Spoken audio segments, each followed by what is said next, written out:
Hi, my name is Neeraj. Welcome back to my YouTube channel. आज हम लोग बात करने वाले हैं डॉटनेट इंटरव्यू क्वेश्चन के बारे में। आज हम लोग देखने वाले हैं कि किस तरह के इंटरव्यू क्वेश्चंस पूछे जाते हैं डॉटनेट के इंटरव्यू में, सी शार्प के इंटरव्यू में। और इस वीडियो में ये जो पार्ट 1 है, जिसमें हम लोग 20 से 21 क्वेश्चंस कवर करने वाले हैं, जो कि होगा बेसिक टू इंटरमीडिएट। ये स्टार्ट होगा बेसिक से लेके इंटरमीडिएट तक। तो चलिए स्टार्ट करते हैं। जो सबसे पहला क्वेश्चन हमने पिक किया, व्हाट इज डॉटनेट। डॉटनेट पे बात कर रहे हैं, डॉटनेट के इंटरव्यू क्वेश्चन पे बात कर रहे हैं। ये लाजमी है कि पहला क्वेश्चन जो आएगा यही होगा कि what is dotnet. See, dotnet is a framework. Dotnet क्या है? एक फ्रेमवर्क है। इस फ्रेमवर्क के अंदर, ये हमारा डॉटनेट हो गया, इस फ्रेमवर्क के अंदर डिफरेंट प्रोग्रामिंग लैंग्वेज आते हैं और इस डिफरेंट प्रोग्रामिंग लैंग्वेज में हम लोग प्रोग्राम लिखते हैं, अपने प्रोजेक्ट्स बनाते हैं। तो डॉटनेट क्या हो गया? Dot net is a framework where we create different tools by the using of different programming language. We create different libraries. तो .NET क्या है? .NET is a framework. जो दूसरा क्वेश्चन है, what is the difference between a .NET and C Sharp? बहुत सीधा answer है, .NET is a framework and C Sharp is a programming language. इस .NET फ्रेमवर्क के अंदर we write our code in C Sharp and we deploy this code on .NET framework. So .NET is a framework and C Sharp is a programming language. जो तीसरा question है, एक बार फिर से, differentiate between .NET framework versus .NET core versus .NET 5.0, 6.0, 7.0. .NET framework 4.x is applicable for Windows, slow comparison .NET Core. .NET Core 3.x works cross-platform. Right, better in performance. .NET 5.0, .NET 5.0 is a unified platform which unifies all .NET runtime like .NET Framework, .NET Core, Mono and so on. अगर मैं बात करूं .NET, ये केवल चलता है Windows पे, ठीक है। हमारा .NET Core जो आया, ये कहाँ चलता है? Cross platform. मतलब इस पे अगर हम बात करें तो ये विंडोज पे भी चलेगा, लिनक्स पे भी चलेगा, जहां जहां चलाना है वहां चलेगा। .NET 5 जो आया वो क्या है? Unified platform. इसने क्या किया?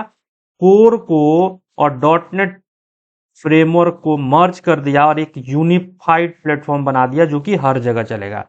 और इसी से आगे फिर हम लोग का .NET 6, .NET 7 जो आ रहा है, जो यूनिफाइड प्लेटफॉर्म है।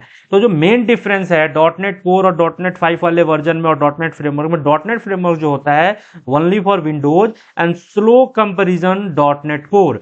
बट .NEट कोर जो होता है क्या है?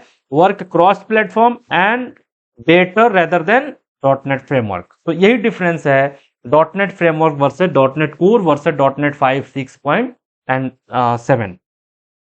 जो नेक्स्ट क्वेश्चन है, बहुत इंपॉर्टेंट क्वेश्चन है, व्हाट इज आईएल कोड। यहां पे आपको आंसर दिख रहा है, IL code is a partially compiled code, ठीक है।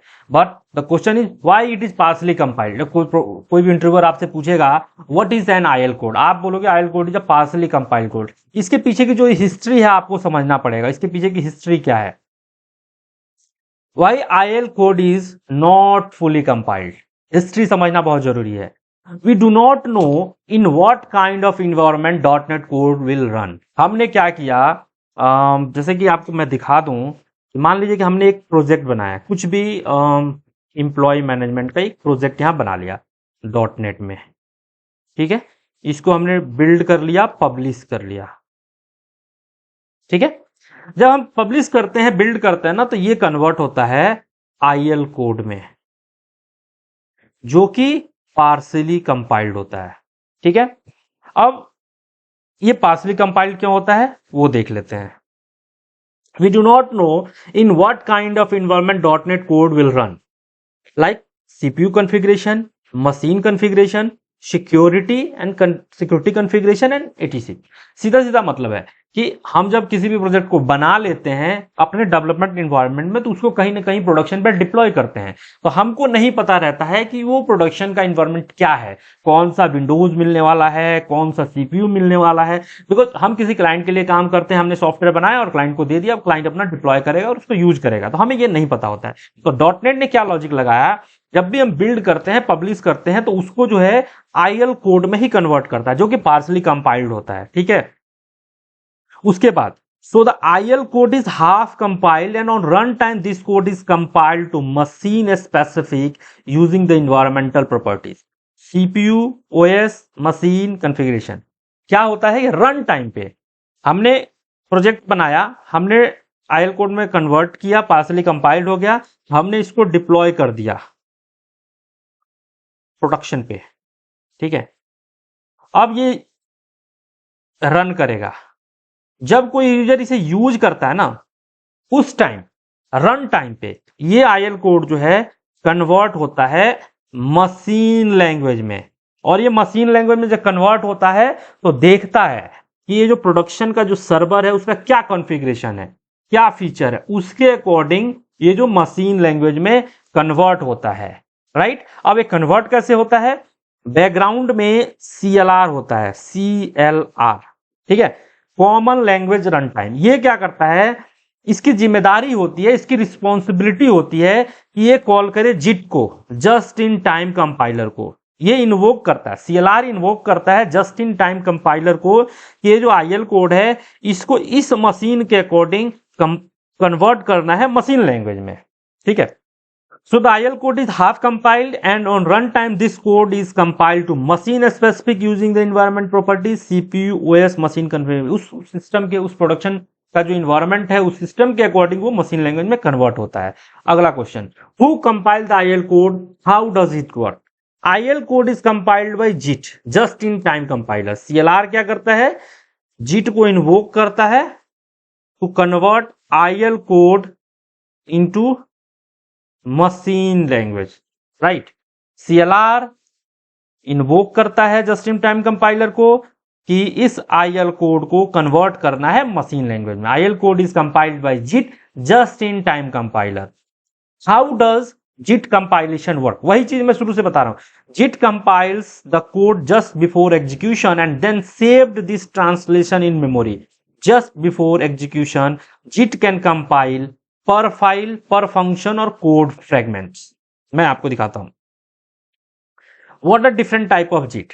3 तरह के JIT होते हैं, नॉर्मल JIT, इनको JIT, econo JIT, free JIT। Normal JIT जो होता है हमारा डिफॉल्ट इंप्लीमेंटेशन होता है।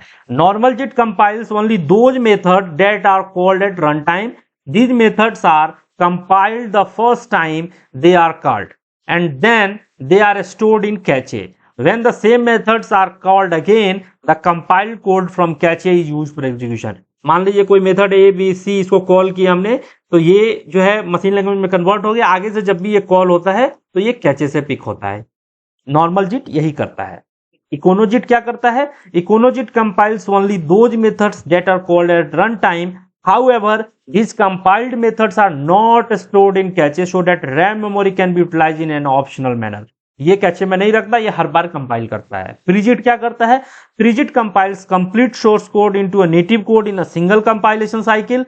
This is done at the time of deployment of the application. We can implement free JIT by using ngn.exe। सबकी सेटिंग्स होती है, सबके तरीके होते हैं यूज करने के। नॉर्मल बिहेवियर में अगर कोई सेटिंग हम लोग नहीं करते हैं तो नॉर्मल JIT ही यूज होता है।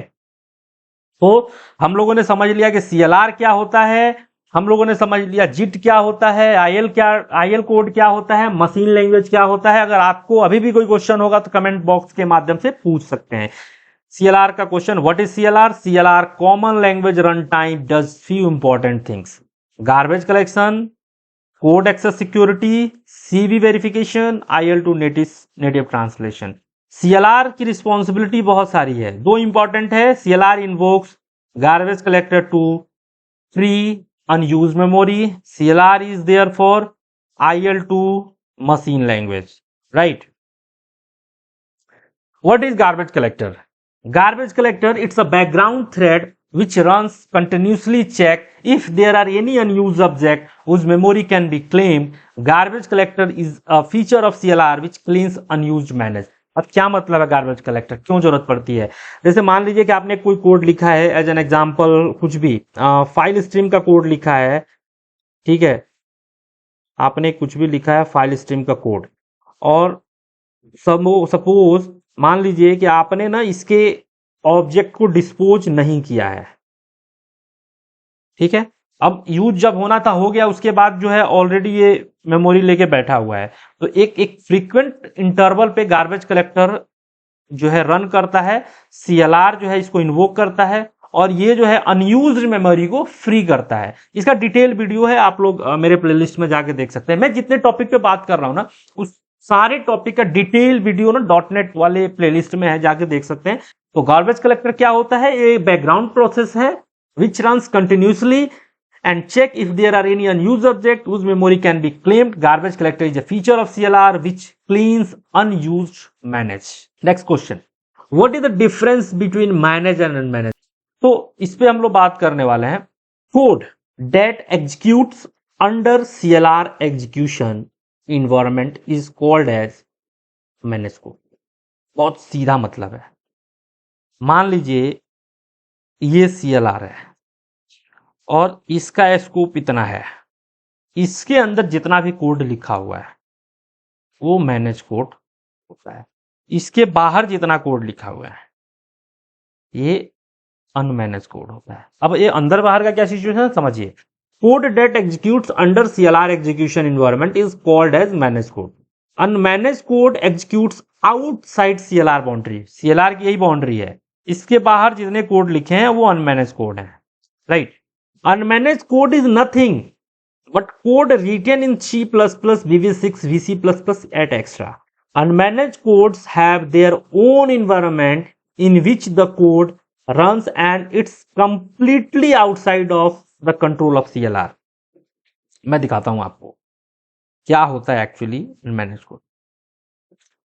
मान लीजिए आप एक प्रोजेक्ट डेवलप कर रहे हैं, कुछ भी एम्प्लॉय मैनेजमेंट सिस्टम आपने डेवलप कर लिया, ठीक है। इसमें सारे कोड आपने C# पे लिखे हुए हैं। आपको जरूरत पड़ा कि PDF से रिलेटेड कुछ काम करना है, आपको जरूरत पड़ा क्रिस्टल रिपोर्ट से रिलेटेड कुछ काम करना है, तो आपने क्या किया, ये जो लाइब्रेरी है क्रिस्टल रिपोर्ट की लाइब्रेरी है PDF की, इसको यहां इंपोर्ट कर लिया, ठीक है।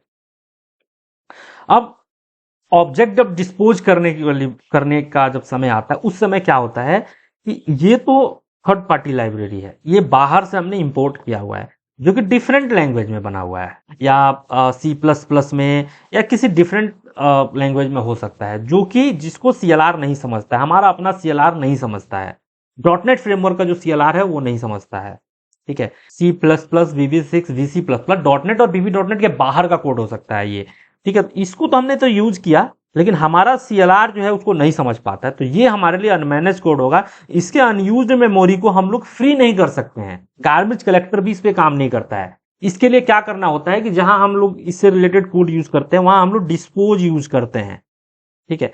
तो वैसे कोड जो हमारे CLR के स्कोप से बाहर है, राइट, सीधा सीधा एग्जाम्पल समझिए, लाइक क्रिस्टल रिपोर्ट, PDF, इस तरीके के जो भी थर्ड पार्टी लाइब्रेरी हम लोग यूज करते हैं, आप चाहे एडवांस वाले यूज कर लो, टेलरिक वगैरह जो भी हो गया, जो हमारे CLR बाउंड्री से बाहर हैं, उनको हम लोग अनमैनेज कोड कहते हैं। और जो हमारे CLR बाउंड्री के अंदर आते हैं, मतलब हमारा जो अपना कोड होता है, इसको हम मैनेज कोड कहते हैं, ठीक है। तो डिफरेंस यही है कि मैनेज कोड जो है उसमें गार्बेज कलेक्टर एग्जीक्यूट करता है, अनयूज मेमोरी को फ्री करता है, यहां पे हम लोग मैनुअली करना पड़ता है कोड के थ्रू, ठीक है। और वही कोड जो CLR एग्जीक्यूशन के अंडर एग्जीक्यूट होता है वो मैनेज कोड होता है, जो आउटसाइड होता है वो अनमैनेज कोड होता है, ठीक है। अगर अभी भी आपको कोई क्वेश्चन हो तो कमेंट बॉक्स के माध्यम से पूछ सकते हैं। वही फिर देखिए, इससे रिलेटेड ही सवाल है, how can we clean unmanage code? For unmanage code we need to put clean up in structure finalize. We need to follow the below step. Implement iDisposable interface and implement the dispose function. वही मैं बात कर रहा था कि manually code लिखना पड़ता है, मैनेज कोड को क्लीन करने के लिए हमको मैनुअली कोड लिखना पड़ता है, और ये डिस्पोज मेथड है जो iDisposable इंटरफेस के अंदर आता है, उसको कॉल करना होता है। In dispose function call the gc.suppress finalize। ये मैनुअली इन्वोक करने का तरीका है, right? At the client side, ensure that the dispose function is called when the object is no more required. तो फाइनली कीवर्ड के अंदर हम लोग लिख सकते हैं, फाइनलाइज यूज करते हैं। अगर आप डिटेल में देखेंगे ना तो आपको सारी चीजें पता चलेंगी, उसके लिए हमारा डिटेल वीडियो जरूर देखिएगा। जो नेक्स्ट है काफी इंपॉर्टेंट है, व्हाट इज CTS। देखिए बहुत क्वेश्चन आता है, बहुत सारे क्वेश्चन आते हैं, हम लोग को पता रहता है कि अरे सीटीएस तो पढ़ा था, लेकिन सीटीएस होता क्या है नहीं पता है, ठीक है। In dot net there are lots of language like C sharp, VB dot net, F sharp, etc. In order to ensure smooth communication between these languages, the most important things is that they should have a common type system. CTS ensure that data types defined in two different languages get compiled to a common data type. मैं example बताता हूं। मेरे पास एक C sharp का project है, ठीक है, ये लाइब्रेरी है, और मेरा जो डॉट CS और डॉट VB वाला कोड है ना, वो VB डॉट नेट में है, ठीक है। पुराना प्रोजेक्ट है VB डॉट नेट, और उसको हमने अपग्रेड करके उसकी जो लाइब्रेरीज हैं C# में बनाई। अब VB डॉट नेट में जब मैं बटन क्लिक करता हूं या कंट्रोलर या जो भी कॉल होता है ना, तो इंटरनली वो C# का मेथड कॉल करता है, ठीक है। अब एक एग्जांपल है, VB डॉट नेट में ना कोई भी वेरिएबल क्रिएट करने के लिए डिम आई एज इंटीजर लिखते हैं, ठीक है। एक यहाँ पे VB डॉट नेट में, C# में क्या लिखते हैं, इंट आई। अब VB डॉट नेट के अंदर हम लोग C# की लाइब्रेरी यूज करते हैं, यहाँ डिफरेंट डेटा टाइप्स होता है, यहाँ डिफरेंट तरीका होता है डेटा टाइप्स का। लेकिन जब हम लोग यूज करते हैं ना, तो ये CTS क्या करता है ना, इन दोनों डेटा टाइप को कन्वर्ट करके एक कॉमन डेटा टाइप क्रिएट करता है। सिस्टम इंट 32 जो होता है ना, उस तरीके से कॉमन डेटा टाइप बनाता है, और एक स्मूथ कम्युनिकेशन होता है डिफरेंट प्रोग्रामिंग लैंग्वेज के बीच। क्योंकि ये जितने प्रोग्रामिंग लैंग्वेज होते हैं डॉटनेट फ्रेमवर्क के अंदर आते हैं। डॉटनेट फ्रेमवर्क के अंदर जो भी प्रोग्रामिंग लैंग्वेज आता है, सीटीएस क्या करता है, एक कॉमन डेटा टाइप है, एक कॉमन डेटा टाइप क्रिएट करता है, उसके अंदर सब सारे डेटा टाइप्स को रखता है। जैसे कि यहाँ C# में हम क्या करते हैं, इंट आई लिखते हैं, यहाँ डिम आई एज इंटीजर लिखते हैं, लेकिन जब कंपाइल होता है तो ये दोनों एक कॉमन डेटा टाइप में कन्वर्ट होते हैं। ठीक उसी तरीके से CLS भी काम करता है। CLS क्या होता है, CLS इज ए स्पेसिफिकेशन और सेट ऑफ रूल्स और गाइडलाइंस। C# केस सेंसिटिव होता है, वहां पे अगर एक वेरिएबल इंट ए बना दिए तो एक और वेरिएबल इंट ए बना सकते हैं, लेकिन VB.NET में ऐसा नहीं होता है। VB.NET केस सेंसिटिव नहीं होता है। We can create class with same name, one in caps and one in small, and if you will use this method in VB.NET it will restrict us, because for VB.NET it would be challenging because VB.NET is not case sensitive। तो ये जो guidelines होती है, C# case sensitive होगा, VB.NEट case sensitive नहीं होगा। तो ये जो गाइडलाइंस है ये कॉमन लैंग्वेज स्पेसिफिकेशन के थ्रू आता है। ये जो गाइडलाइंस मेंटेन की जाती हैं कॉमन लैंग्वेज स्पेसिफिकेशन के थ्रू की जाती हैं, CLS के थ्रू की जाती हैं। तो अगर कोई इंटरव्यूअर आपसे पूछता है, बहुत सीधे शब्दों में आपको जवाब देना है कि CTS क्या होता है। इन .NET there are lots of language like C#, VB.NET, F#. In order to ensure smooth communication between these languages, the most important thing is that they should have a common type system, and CTS ensure that data types defined in two different languages get compiled into common data type. And in case of CLS, CLS is the specification or set of rules or guidelines. C# is case sensitive. We can create class with same name, one in caps, one in small. And if we will use this method in VB.NET, it will restrict us, because VB.NET it would be challenging because VB.NET is not case sensitive, right? अगला question, what is an assembly? Assembly is a unit of deployment like EXE or DLL. There are three types of assembly like private, public and satellite. A private assembly is normally used by a single application and it is stored in the application directory, right? And shared assembly is stored in the global assembly cache. Shared assembly are needed when we want the same assembly to be shared by various applications in the same computer. Satellite assembly क्या होता है?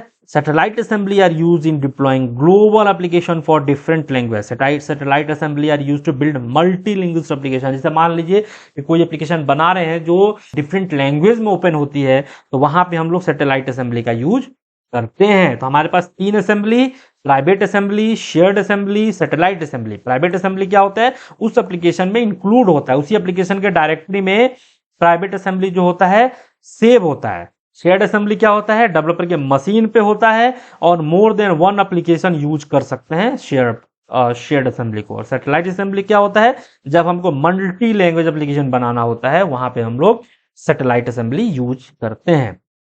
Reflection क्या होता है, reflection भी बहुत confuse करता है। बहुत सीधे शब्दों में समझाता हूं रिफ्लेक्शन क्या होता है। Reflection is needed when you want to determine inspect content of an assembly.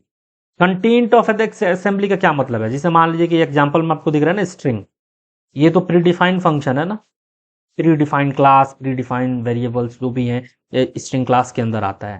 तो कंटेंट ऑफ एन असेंबली, यही असेंबली की बात हो रही है। For example look at your Visual Studio editor intelligence, when you type dot before any object it gives you all member of the object, this is possible because of reflections. यहां पे हमने क्या किया,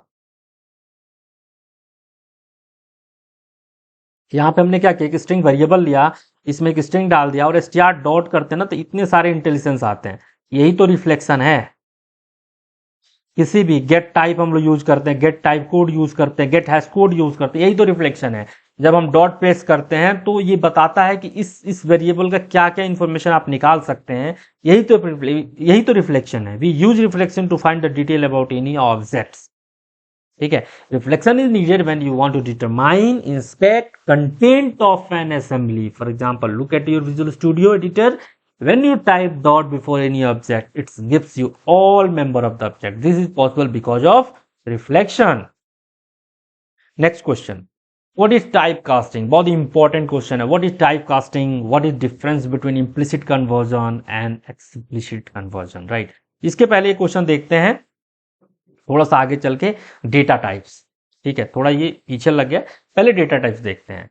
डेटा टाइप्स क्या होता है? C# is a strongly typed language, and a strongly typed means we must need to declare the type of any variable that refer the value type which will store in variables. Data type in C# is divided in three categories. We have value type, we have reference type, we have pointer type. पहले data type समझते हैं।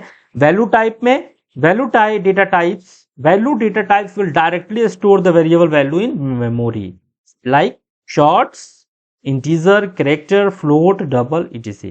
Reference type क्या होता है? Reference data type will contain a memory address of variable value because the reference type would not store the variable value directly in memory, like string, class, object and interface. Pointer type, the pointer data type will contain a memory address of the variable value, like pointers. Remember that in C# any code involving pointer require an unsafe context. ठीक है, थोड़ा detail देखते हैं। ये मेरा C# का data types है। हमारे पास वैल्यू टाइप है, हमारे पास पॉइंटर डेटा टाइप है, हमारे पास रेफरेंस टाइप है। वैल्यू डेटा टाइप में क्या है? प्री डिफाइंड डेटा टाइप्स होते हैं, like integer, Boolean, float. User defined में क्या आता है? Enumeration, structures. Reference data type में क्या आता है? प्री डिफाइंड आता है, ऑब्जेक्ट, स्ट्रिंग, और यहाँ पे क्लास, इंटरफेस जो हम लोग क्रिएट करते हैं।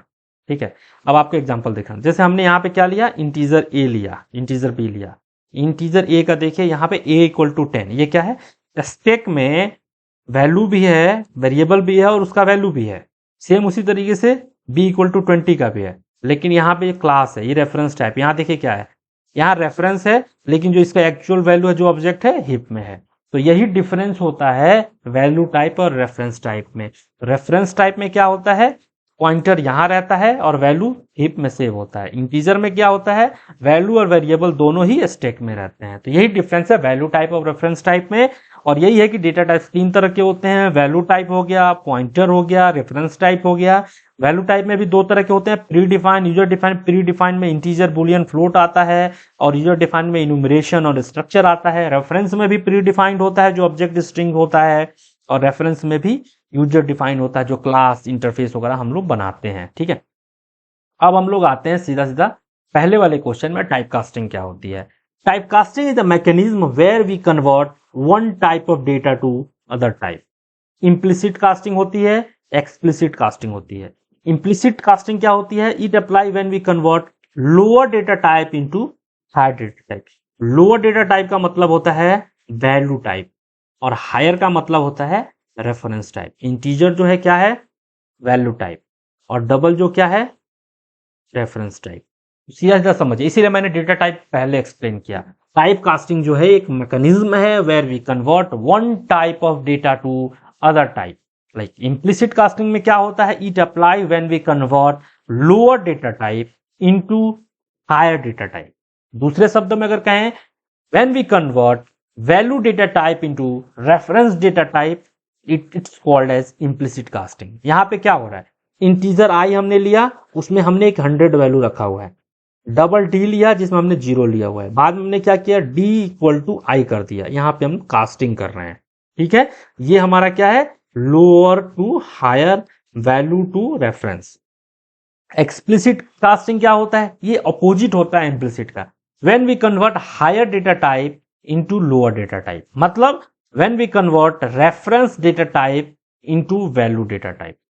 ठीक है, यहां हमने डबल लिया, डबल में हमने 100.23 लिया, इंट आई इक्वल टू 0 लिया, और आई में हम ये डी पास करें, और यहां बता रहे हैं कि इसको इंटीजर में कन्वर्ट करना है। This will have 100, 0.23 will truncate. जब भी हम एक्सप्लिसिट कास्टिंग करते हैं वहां पे कॉन्सिक्वेंसेज है डेटा लॉस होने के। डेटा लॉस होने के कॉन्सिक्वेंसेज का क्या मतलब है, यहां देखिए, यहां 100.23 है और यहां 0 है, और इंटीजर जो है ना डेसिमल सपोर्ट नहीं करता है, इंटीजर केवल इंटीजर लेता है। तो यहां तो हम कर तो रहे हैं, तो इंटीजर में यहां पे जो है 100 जाएगा, ये जो 0.23 है वो लॉस हो जाएगा। तो एक्सप्लिसिट कास्टिंग का जो कॉन्सिक्वेंसेज होता है उसमें डेटा लॉस के चांसेस होते हैं। तो अगर कोई इंटरव्यूअर आपसे एक सवाल पूछता है तो कॉन्सिक्वेंसेज के बारे में जरूर बताइए, जिससे उसको आइडिया लगेगा कि आपको डिटेल में नॉलेज है। ठीक है, तो आपने यहाँ 3 क्वेश्चन कवर किए, टाइप कास्टिंग में implicit casting, explicit casting, lower to higher, higher to lower, value to reference, reference to value. यहाँ 3 क्वेश्चन हम लोगों ने कवर कर लिए हैं। ठीक है, ठीक उसी तरीके से बॉक्सिंग वर्सेस अनबॉक्सिंग होता है, इसी से रिलेटेड है, देखते हैं अगले स्लाइड में। ठीक है, उसके बाद हमारा आता है difference between var and dynamic. समझते हैं, var was introduce in C# 3.0 and dynamic was introduce in C# 4.0। तो सबसे पहला डिफरेंस है वर्जन का, है कि दोनों एक साथ नहीं आए हैं, एक 3.0 में आया है, एक 4.0 में आया है। वेर इज स्टैटिकली टाइप और dynamic is dynamically type. Statically type का मतलब होता है कि वेर ए इक्वल टू, हमने यहाँ पे 4 दे दिया तो ये जो वेर है इंटीजर टाइप बिहेव करने लगता है, और वेर ए इक्वल टू अगर हमने यहाँ XYZ दे दिया तो ये स्ट्रिंग टाइप बिहेव करने लगता है। जिस तरीके का वैल्यू हम उधर पास करेंगे वेर जो है उसी टाइप में कन्वर्ट हो जाता है। और स्टैटिकली टाइप का मतलब कि कंपाइल टाइम पे ही वो चीज डिसाइड हो जाती है। Where does not allow to change type of value after initial assign. It means that if we assign an integer value to a where, then we cannot assign a string value to it. But dynamic allow the change for value type after it is assigned to initially. Because जो है dynamic जो है run time पे, जब उसमें data जिस समय डालते हैं रन टाइम पे डिसाइड करता है कि उसको किस टाइप में कन्वर्ट करना है, लेकिन वैर जो है कंपाइल टाइम पे ही डिसाइड कर लेता है, तो इसको हम लोग चेंज नहीं कर सकते हैं। ठीक है, तो चौथा, intelligence help is available for the var type of variable because it works on compile time. जो मैं शुरू से कहते आ रहा हूं कि वेर जो है कंपाइल टाइम पे डिसाइड कर लेता है, तो उसमें इंटेलिजेंस उसी के अकॉर्डिंग काम करना शुरू करता है। But with dynamic intelligence does not work and any if you right something without intelligence can create issue on run time. भाई डायनेमिक में मान लीजिए आपको पता नहीं है, एक्चुअली इंटेलिजेंस क्या करता है, हमें हेल्प करता है टू आइडेंटिफाई कि हम लोग सही कोड लिख रहे हैं कि नहीं लिख रहे हैं। अब मान लीजिए कि डायनेमिक में हमको पता ही नहीं है कि ये किस तरह का वैल्यू है, तो उसमें इंटेलिजेंस भी नहीं आएगा। जब इंटेलिजेंस नहीं आएगा तो चांसेस रहेंगे कि टाइपो एरर हो जाए, तो ये थोड़ा सा ड्रॉबैक हो जाता है। Var can not use for properties और returning value, it can use only as local variable, but dynamic can use property and returning value from functions. तो ये जो डिफरेंस है वेर और डायनेमिक में, आप प्रैक्टिकल करके देख सकते हैं। डिटेल वीडियो आपको डिस्क्रिप्शन में दिख जाएगा, हमारे प्लेलिस्ट में दिख जाएगा। Difference between ref and out keyword, it is necessary, like see क्या डिफरेंस है रेफ और आउट में। It is necessary the parameter should initialize before it pass to ref. अगर रेफ में हम लोग यूज कर रहे हैं, रेफ यूज कर रहे हैं, तो यूज करने से पहले पैरामीटर पास करना जरूरी है। रेफ में क्या होता है कि एक पैरामीटर डिक्लेयर कर दिया, उसको किसी मेथड में हम पास किया और उधर से भी सेट करके वापस यहाँ आते हैं। ठीक है, तो that's why it is necessary the parameter should be initialize before it pass to ref. It is not necessary to initialize the value of parameter before returning to the calling method. Internal method में उसको अगर नहीं set करते हैं तब भी कोई दिक्कत नहीं है, सेट करते हैं तब भी कोई दिक्कत नहीं है। When ref keyword is used, the data may pass in bidirectional. इधर से भी पास कर सकते हैं, तो यहां से भी पास कर सकते हैं। Out. It is not necessary to initialize parameter before it pass to out. मतलब एक्सिक्यूट मेथड, किसी मेथड में अगर आप आउट पैरामीटर ले रहे हैं तो बाहर से पास करके भेजने की जरूरत नहीं है।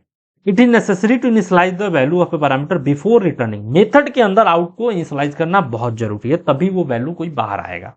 When out keyword is use the data only passed in unidirectional, अंदर से ही बाहर आता है डेटा, बाहर से अंदर पास करने की जरूरत नहीं होती है। डिटेल वीडियो आप लोग देख सकते हैं डिस्क्रिप्शन में, काफी अच्छा वीडियो है। सी शार्प डेटा टाइप्स हो गया था। बॉक्सिंग वर्सेज अनबॉक्सिंग, ठीक जैसे इम्प्लिसिट और एक्सप्लिसिट कास्टिंग हम लोगों ने देखा, वैसे ही बॉक्सिंग वर्सेज अनबॉक्सिंग है। C sharp allowed to convert data types from value type to reference type and reference type to value type. Boxing में क्या होता है, converting a value type to a reference type called as boxing. Same वही example है, int I equal to 2l object box equal to I.